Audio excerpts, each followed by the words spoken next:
programa O Que Vida Vida desta semana tem o prazer, a alegria, a satisfação de receber o meu amigo Sérgio Junger. A gente já se conhece de longa data e nós tivemos a oportunidade de nos reconectarmos há um tempo atrás e isso foi criando uma aliança para além daquilo que existia entre nós. Então, pastor, alegria te receber aqui no Que Vida Vida. Seja bem-vindo. Amém, meu amado. Eu fico satisfeito, agradeço a Deus de novo por estar aqui. E muito bom revê-lo depois de muitos anos, nós há 30 anos atrás. Depois Deus nos conectou como pastores, a gente faz o mesmo propósito, a mesma direção. Estamos aí. Pastor, a gente se conheceu, você lidava na área empresarial, na área tecnologia, né? Isso lá nos anos 90, mais ou menos.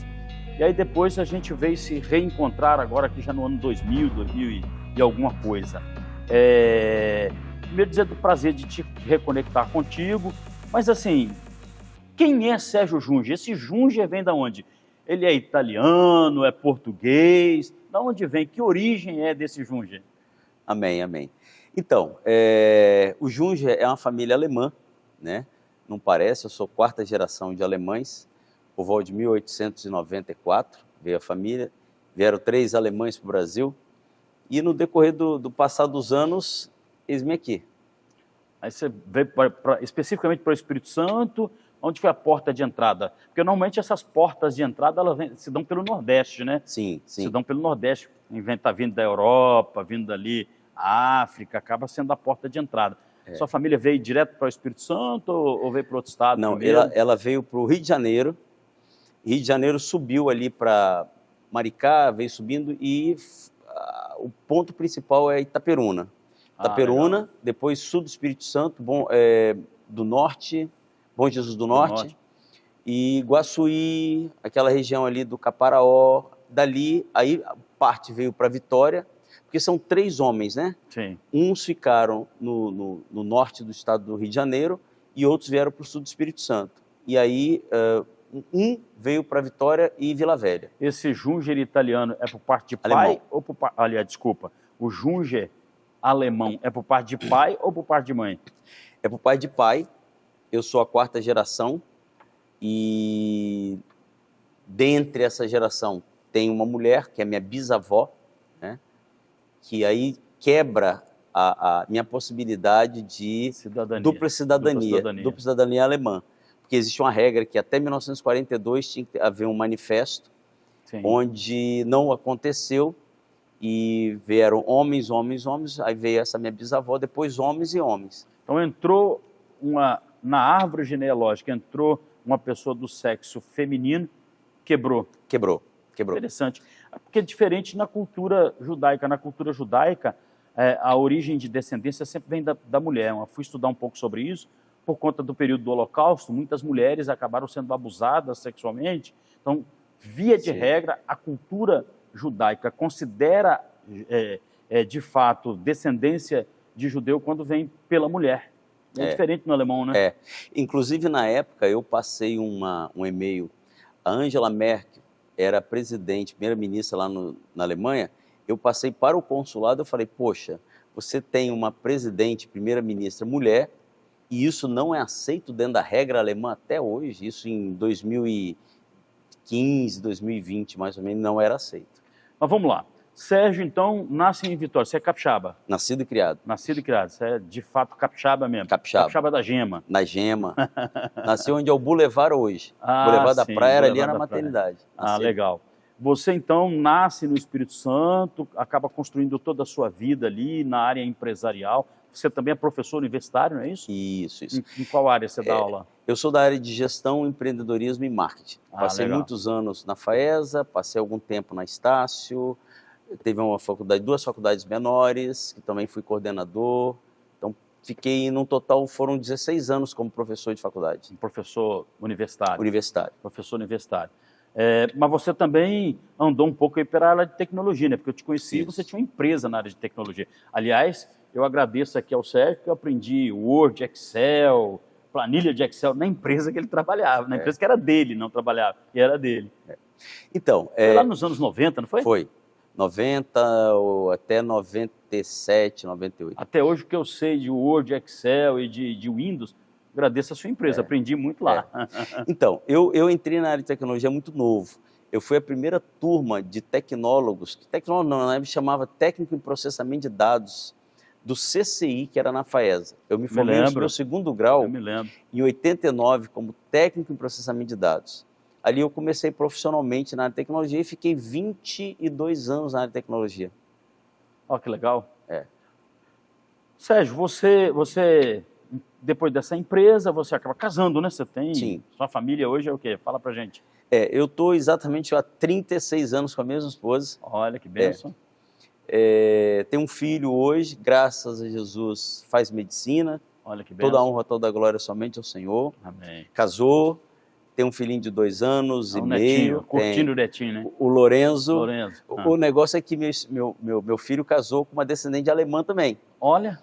Aí o meu neto tem um nome, Lorenzo Engenheit Junger. Meu Deus. Como é que vai escrever? Você imagina na hora desse menino ser alfabetizado. De escrever na hora da prova o nome e chamada. Então vai ser um nome italiano com 2 alemães. Olha que legal. Então aí o Sérgio, ele é casado, tem um filho, um neto, uma nora. Uma nora. Né? Nesse período empresarial, você de fato tinha muita conexão, né? Na área empresarial, você tinha muita conexão. Tinha. A minha vida empresarial era muito corrida. Muito ativa, né? Muito ativa. Eu vou dizer que 90% foi a parte positiva. Eu, quando novo, eu tive estresse com 27, depois com 32 anos. Isso é responsável pelos cabelos brancos aí, né? Naquela época, né? Os cabelos brancos é uma outra passagem, mas eu digo assim, eu tive problema de estresse quando novo, 27, 32 anos, porque eu era muito corrido. Naquela época não se falava em síndrome de Burnout, né? Nem se falava nisso ainda, né? Não se falava estresse, não se falava em depressão, não se falava em ansiedade, não se falava nada disso. Sim. Era corre para trabalhar e vão para cima. Então, assim, a gente atendia grandes empresas em Vitória, no Espírito Santo. Na área de serviço público também, vocês atenderam serviço bastante, público, né? Principalmente Prefeitura de Vitória, atendemos muito.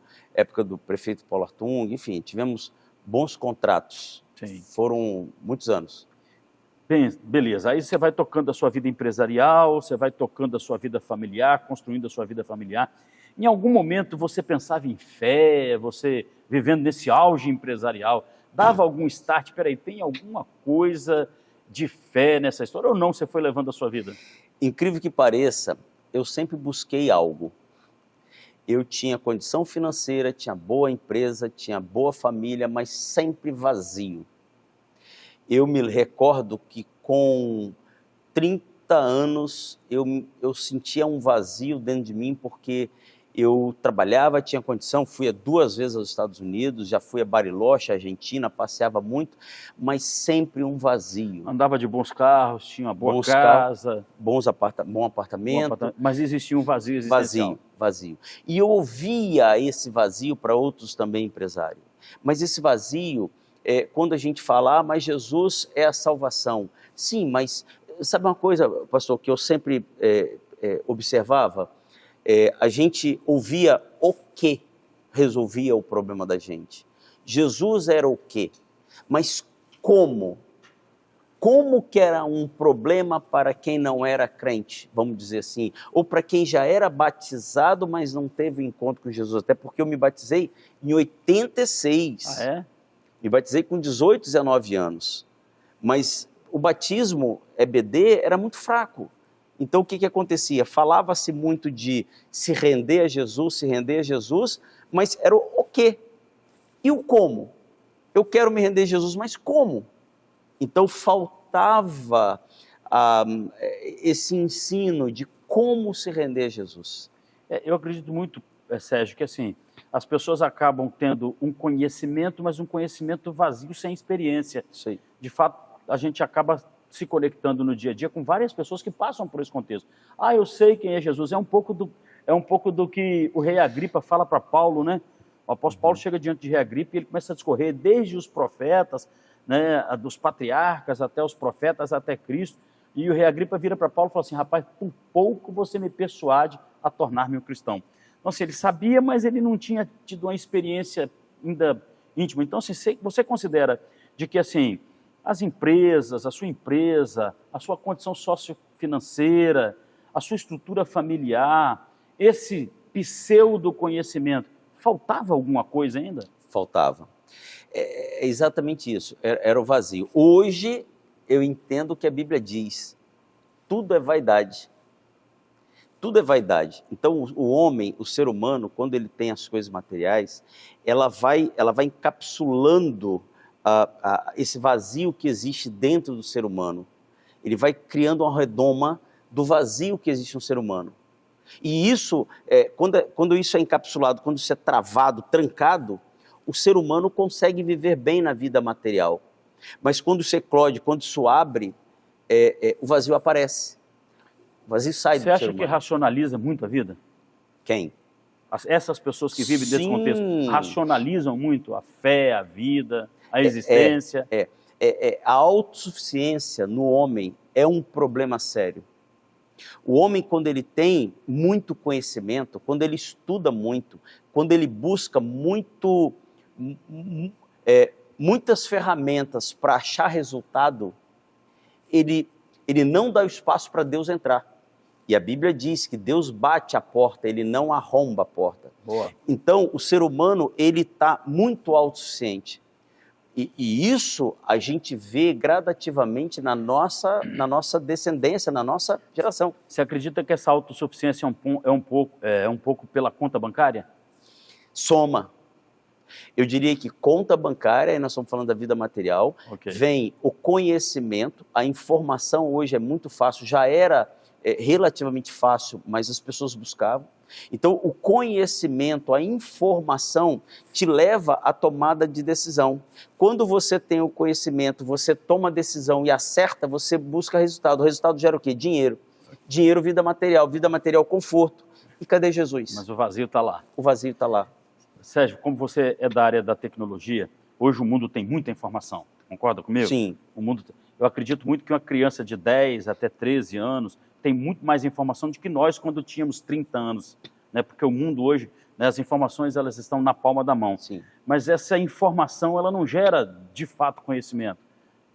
Né? Então. Muita informação não é sinônimo de conhecimento. Um dia, essa chave virou na tua vida. Um dia, alguma coisa aconteceu que trouxe, de fato, uma virada de chave. Você sabe identificar, de fato, onde foi esse start, essa virada de chave? Você tem 1 minuto para falar sobre isso. Sim, hoje eu entendo, na época eu não entendia. A Bíblia fala que existe as coisas que Deus permite nós termos na face da terra. Essas coisas que a gente chama de mordomia, você não é dono, você é mordomo. Se você começa a não saber usar e não dar espaço para Deus, ele te pega isso de volta. Isso é muito profundo, eu só estou fazendo aqui uma casca. Ok, então, Deus superficial, né? Superficial, Deus te toma, entre aspas, e aí quando ele te toma, você vai para o buraco. Você acredita que isso é um pouco daquela experiência do profeta na casa do oleiro? É como quebrar para fazer de novo? Principalmente quando Deus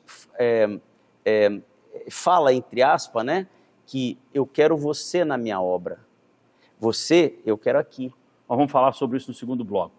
Nós estamos hoje aqui recebendo o meu amigo pastor Sérgio Junger. Estou tratando ele de Sérgio pela liberdade que a gente tem.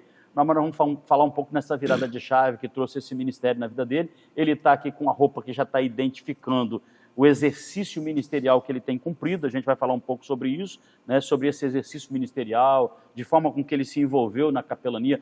Ele vai naturalmente dar para a gente aqui um parecer de que é de fato a capelania, né, e para que você, telespectador, entenda. Então, nós vamos para o intervalo comercial, fica com a gente. No segundo bloco, a gente vai falar dessa virada de chave e quando foi que, de fato, essa chave virou para que ele vivesse o que ele está vivendo hoje. Fica com a gente aí ligado.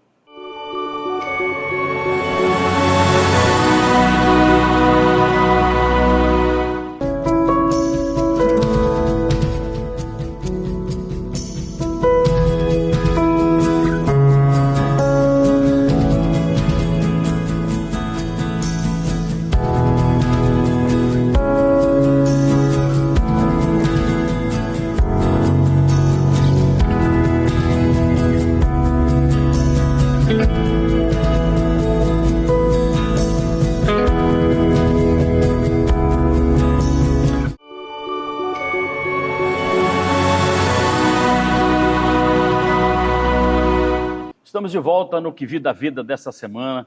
Eu estou tendo o privilégio de receber aqui o meu amigo pastor Sérgio Junger. Já disse aqui no primeiro bloco, a gente se conhece há um tempo e hoje ele vem aqui no Que Vida a Vida compartilhar um pouco para a gente o que ele viu da vida, né?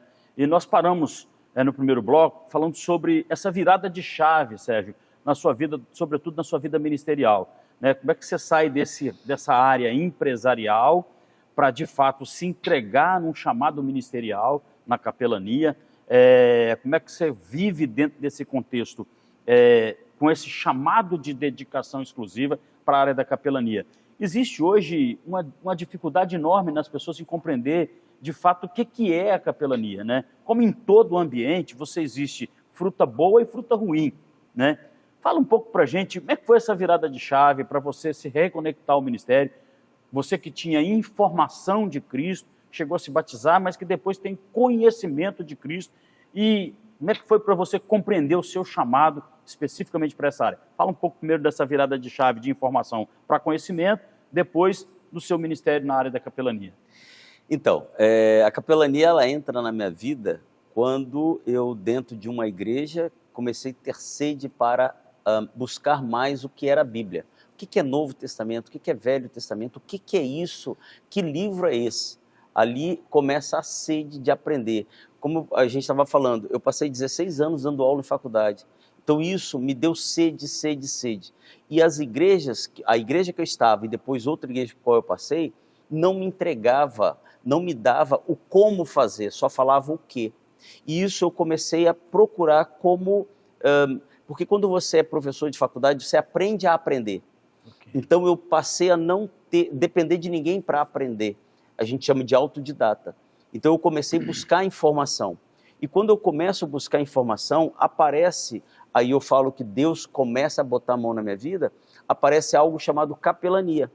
Ali eu percebi... Mas quando você foi fazer a capelania, desculpa te interromper, quando você foi fazer a capelania, você já tinha passado pela escola teológica, feito teologia formal, né? Estudando história da igreja, as doutrinas, ou não? De fato, você se lançou sem essa base teológica? Então, em 2009, eu conheci a capelania. E eu vim começar minha formação na linha teológica mais ou menos em 2012, 2015. Ok. A capelania, a gente começa a fazer a capelania em 2015, nós estamos falando 10 anos de capelania agora. Okay. Mas de 2009 a 2014, 2013, ali eu comecei a buscar informação. Só que poucas coisas a gente conseguia, até porque naquela época, se não me falha a memória, não tinha ainda muito WhatsApp, não tinha essa abertura que existe hoje. O mundo mudou muito, né? Mudou muito, de 2012 para cá mudou muito. Eu me lembro até numa viagem que eu fiz para fora, não tinha WhatsApp, entendeu? Enfim, ali eu conheci a capelania em 2009, comecei a estudar, fiz 3 cursos, a gente chama de curso de sábado, fiz 3, percebi que um estava incompleto em relação ao outro, não estava errado, eles estavam incompletos. E ali eu comecei a juntar os 3 para poder começar a ministrar algo que eu considerava, entendia melhor. Mas a partir disso, eu senti mais sede, aí comecei a estudar de fato. Então, o que você está me dizendo é o seguinte, que a pessoa, para de fato se tornar um capelão, ele tem que ter uma base. A gente sempre fala... uma base. A gente sempre fala o seguinte, para você ser capelão, você tem que ser batizado em águas e ter um pastor e uma igreja. Okay. Isso é o básico. Boa. O pastor e a igreja vai te ensinar o evangelho. A capelania não tem o objetivo de ensinar evangelho. Ela não é escola teológica? Não, não é escola teológica. Como que você definiria, então, para os nossos telespectadores? Para quem que você precisa levar o evangelho? Para pessoas. Aí eu te pergunto como crente, você sabe falar com pessoas?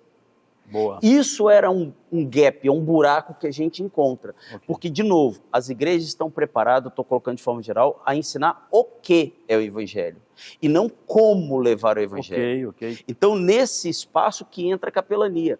A capelania pega o servo do Senhor, crente, batizado em água, com pastor, que conhece, mesmo que seja o básico do evangelho, aí a gente entra com a capelania e capacita... a comunicar o evangelho. A comunicar. Porque eu percebi ao longo... Porque, na realidade, há um tempo atrás, a gente chamava de proclamar o evangelho, né? Só que se proclamava o evangelho para pessoas que tinham pouca informação, porque a informação hoje não era aberta. E hoje, como é que você fala de evangelho para um jovem de 14, de 25, de 30 e de 40? Boa, aí tem um desafio, pastor.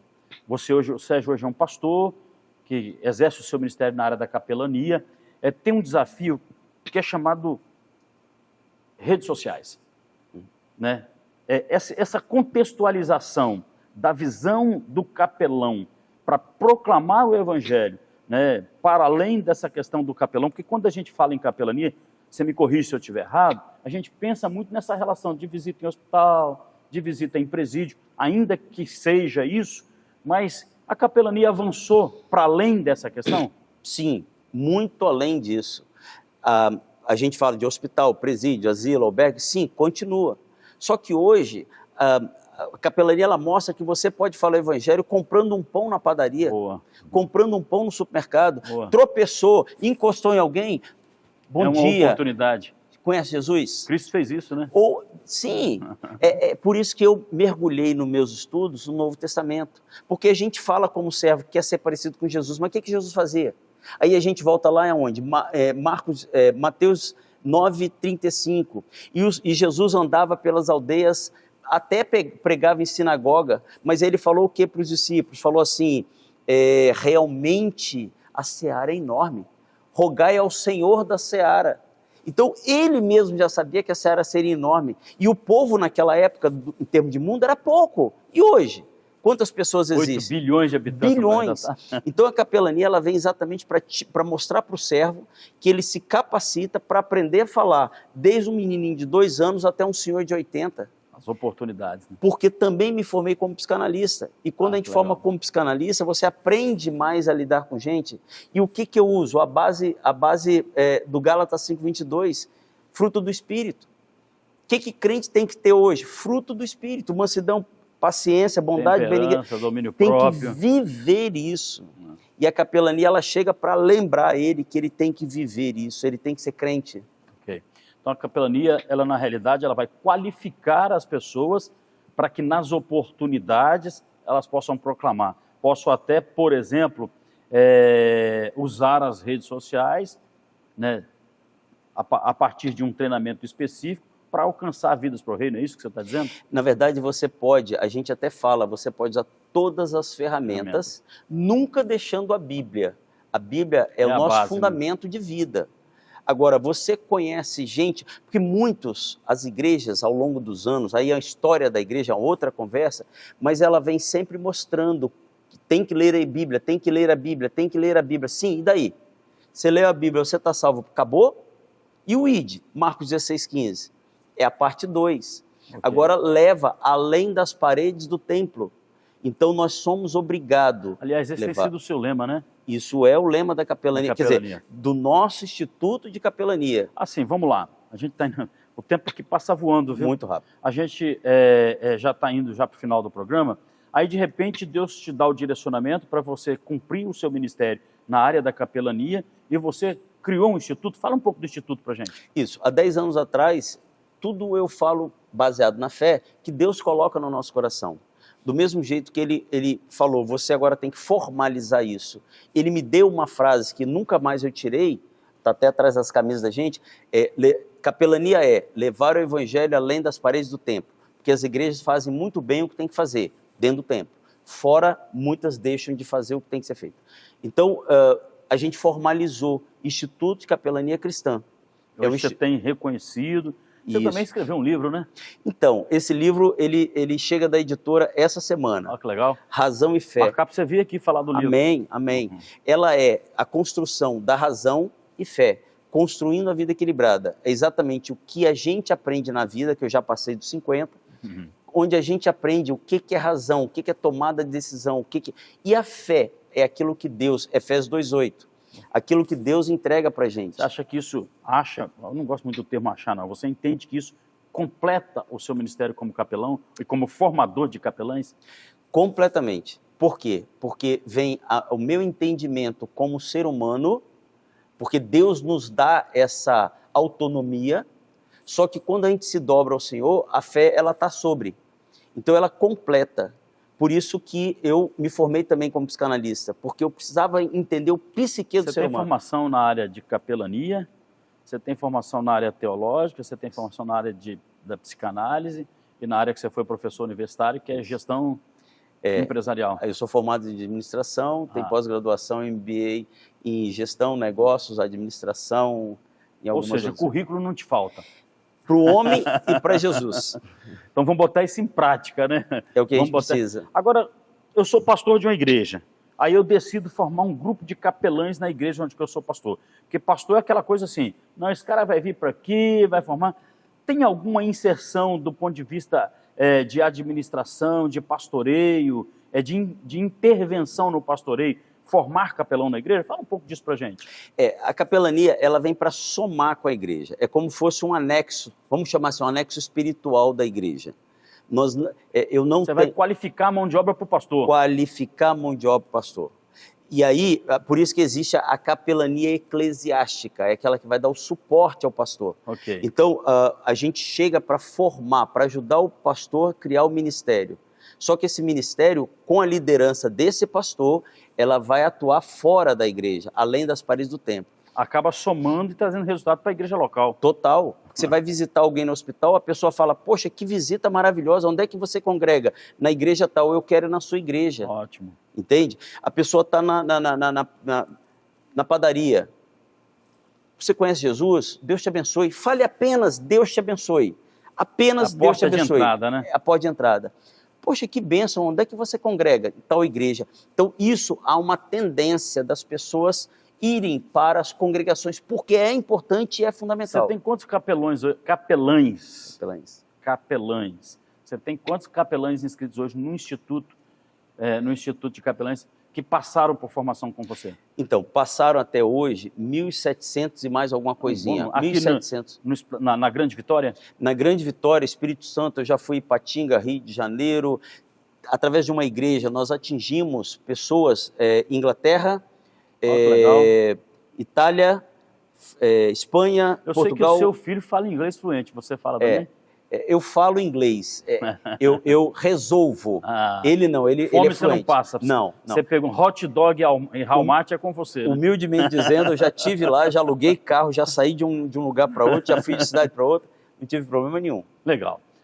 Recebemos aqui no Que Vida Vida essa semana meu amigo pastor Sérgio Junger, um homem que dedicou a sua vida na área empresarial, foi um grande empresário na área de tecnologia, professor universitário, mas que um dia a chave virou. E essa virada de chave o trouxe para um ambiente novo para ele na ocasião, mas que hoje, considerando essas formações pelas quais ele nos disse aqui, ele se tornou qualificado para qualificar. E ele hoje tem um instituto de formação de capelães e tem formado hoje já com 1.700 capelães formados, e ele continua na estrada, continua se dedicando ao seu ministério, continua se entregando para ser usado a cada dia mais pelo nosso Deus, para formar vidas, para ganhar almas para o reino. Deus te abençoe, Sérgio, Deus continue abençoando a tua vida, o seu chamado. Fica à vontade para falar um pouco, nós vamos deixar o seu endereço de arroba, os seus contatos, depois vai aparecer na tela, mas fica à vontade. A câmera é toda sua para você dar seu recado final para os nossos telespectadores. Primeiro, eu agradeço a Deus estar aqui, agradeço ao pastor Alcemir Pantaleão, e eu quero sempre deixar muito claro isso para todos. Toda honra, toda glória, somente ao Senhor Jesus. Eu apenas sou uma ferramenta. Não existe prego na parede que não passe pelo martelo, mas precisa de uma mão para bater o prego. Eu sou só o martelo ou só o prego. Tem que ter Deus para poder conduzir e direcionar todas as coisas. Amém. Deus abençoe. Fique conosco. Semana que vem com outra entrevista. Tenho certeza que você não vai se arrepender.